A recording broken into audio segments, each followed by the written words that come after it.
So here I am doing another second look video after doing 2 brand new videos. This review has also been a long time coming too because there's no way I did him justice in his original video. It was a whole lot of nothing besides describing how recognizable Spider-Man is. I don't need to tell you a second time where he came from, what he's been in, what his love life is like, what high egos think is a better Spider-Man movie. You get it. I like the wall crawler just like anyone else, but not at a surface level. I know quite the ins and outs of the psyche of a spider person, and holy hell it all surfaced when watching Across the Spider-Verse, where I was on the verge of tears. Damn, Hachi was right. It's better to see movies alone when you're not distracted by a friend's company. No offense to my friends, but Spider-Verse wouldn't have been the big punch to the heart that it ended up being. Anyways, a funny aspect of the movie was Ben Reilly being mopey-dopey because, get it, he's from the edgy 90s! Everyone is mopey-dopey! I didn't really care for this character depiction of Ben Reilly because it was silly. Plus that black shading is so magical and grungy like it should be. I know you know why I'm here. You read the title, you saw the thumbnail. I'm taking a second look at Marvel Legends retro-carded Ben Reilly Spider-Man! What a mouthful of a title. You would think I'd have a classic suit Spider-Man first, but that's not what ended up happening. I didn't know about pre-orders in 2020, so I missed the first retro-carded Spider-Man. It checks off some of my specifications, but not every single one of them. It would be nice to have him, but oh well. We fast forward to 2021 where I saw the livestream which featured our star of the show for today and I went for it. It's majorly because Spider-Girl wears the exact same suit, but who cares? I do. I care. Ben Reilly comes to me from the second batch of Spider-Man retro-carded figures, where the figures are supposed to be brand new renditions of the old 90s cartoon toys, or to fit the aesthetic of the 90s cartoon, or straight up toys of classic renditions of characters? I think they sort of lost the ball in my opinion, but I don't really care. It's good for those who want it. Onto the toy itself, Ben Reilly's a wonderful figure. He's all the good stuff you would want from a figure. A Spider-Man even. I don't have specifications for this suit, but if I did, this is basically spot on to what I would want. The paint is pretty clean. I looked out and got some clean webs and spider symbols. I'm kind of whatever about the super close web lines, but would like them to be spaced out like the Renew Your Vows web lines, but I can't go back in time to this figure's development to go change that, so it's not really the end of the world, guys. I really like all the sculpted muscles all over. It's pretty standard fare for Marvel Legends figures, but since I hardly talk Legends, let me appreciate it just this once. Seeing the muscles really provides the context that he's superhuman. The nice deep blue really pops and complements the red paint and plastic. His head sculpt is pretty nice too. I love the raised eye lenses. Pretty sure this head's just a carryover from the original retro Spider-Man, but it's my preferred eye size, so I guess bonus points. One of Ben Reilly's main character attributes is his exposed web shooters for his own creation of impact webbing, and it's replicated well in the figure itself. They're just the standard wrist cuffs with lines on them, but I just headcanon that his old web shooters have been upgraded and just appear sleeker. Overall, this figure's a complete, total reuse of the very first retro Spider-Man. But it makes sense as to why, because at the end of the day, they are the same colors. However, I think this figure is probably easier to make considering it's more blue. The articulation for the retro Spider-Man body mold is quite amazing. It's definitely not up to the level of imports, but it's definitely high-end in terms of Marvel Legends. So, here we go. How the neck works is that it's a double ball peg, one in the head, one in the neck, and you put that together to make him look up, and he looks that far up. And how this is accomplished is this back divot in the back of his neck, which a lot of people in the Marvel Legends community, that is, don't really like this setup. And they'll say, oh, definitely should have been a disc hinge. Which, yeah, I'm sure that would have been better, but this is just fine.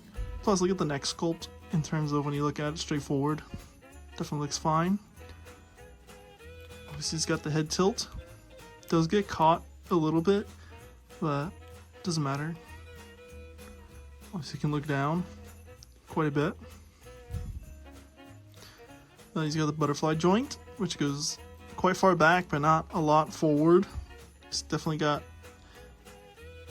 arm hinge all the way. Definitely got to put a little force to fully put it out, which is strange, I guess. You definitely have to put in a little force. It does scratch the paint. Oh, well, it definitely could, because I'm just definitely could scratch the paint. It's got a bicep joint, swivel, bicep swivel. Double jointed elbows, which don't go all the way, but they don't really have to, considering how the muscle is sculpted. And I'm pretty sure when you're muscly, your arm can't even go all the way in the elbow. Wrist swivel. Hands, all of the hands have hinges. They all hinge this way. None of them do this, which wouldn't make any sense. The only way, if he had hands that would do this, is to like hold the webs. He's got a diaphragm joint right here, which goes that far forward and that far back. And then he also has, what's it called? Crunch? Ab crunch. There we go. It goes that far forward. It goes that far forward. Goes that far back. And then with the mix of the diaphragm joint, this is really extremely far forward. And extremely far back, which this makes a lot of sense. Spider-Man should be able to do this kind of pose. He's acrobatic. I definitely do prefer the setup on this toy than, say, on like something like on Black Panther where it's just simple like that. So what I'm basically saying is all Marvel Legends should have a diaphragm joint and then an ab crunch below. Next we got drop down legs, which I'm pretty sure was first introduced in the G.I. Joe Classified toy line, so obviously your Snake Eyes, you could do it. So yeah, I'm pretty sure G.I. Joe toy line did this first. Don't quote me on that because I have no idea. Definitely this Spider-Man was the first in Marvel Legends.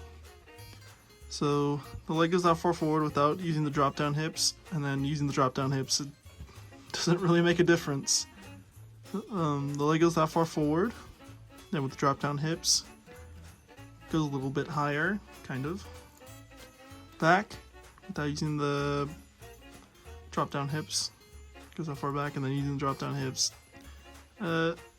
That's more so like breaking his leg at that point. Thigh swivel. Double jointed knees. I swear to God, every single time I say knee, I'm about to say knees, I go for the elbow. It's got a boot cut.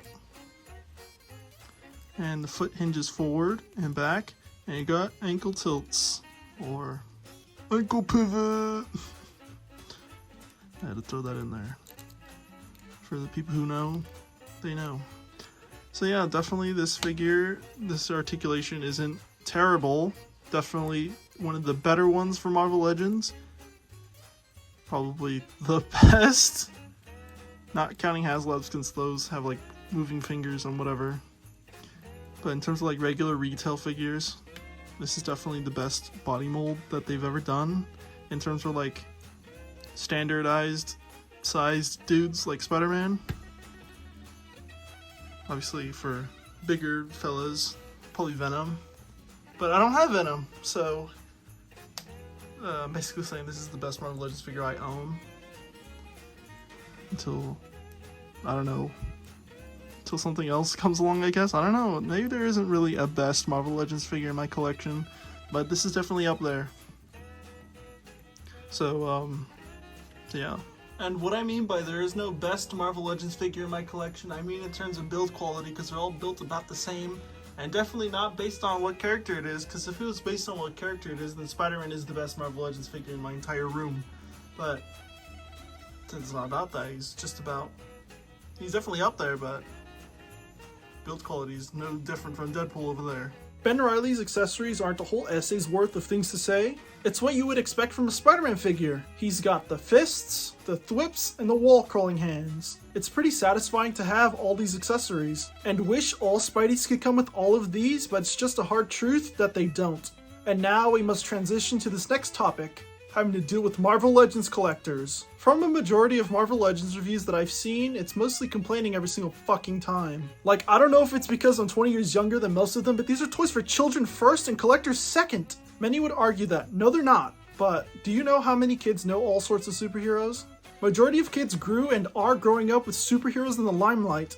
I was one of those kids, and look at me now where I have specifications for a fucking Spider-Man figure. I would like to remind the collectors that are older than me that we wouldn't be getting comic waves if we didn't get MCU waves. Because remember, we wouldn't be here if it wasn't for kids falling in love with these larger-than-life characters in the first place. From what I've seen, buying these figures just for the sake of reviewing them, just to complain the whole time, seems like a big waste of time. I know the price going up is a factor, and struggling to find the value in buying all these figures when they come with very little accessories is valid, but you don't have to be a bitch about it. So, that's been retro-carded Ben Reilly Spider-Man.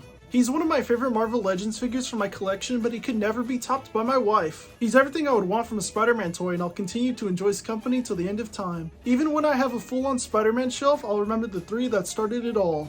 So, let me know what you think about retro Ben Reilly Spider-Man. Does he fit into your responsibility of life, or should he be no more?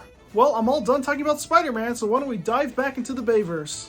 I briefly talked about him in the most recent Megatron video, so why don't we talk about Transformers Studio Series number 14, Ironhide.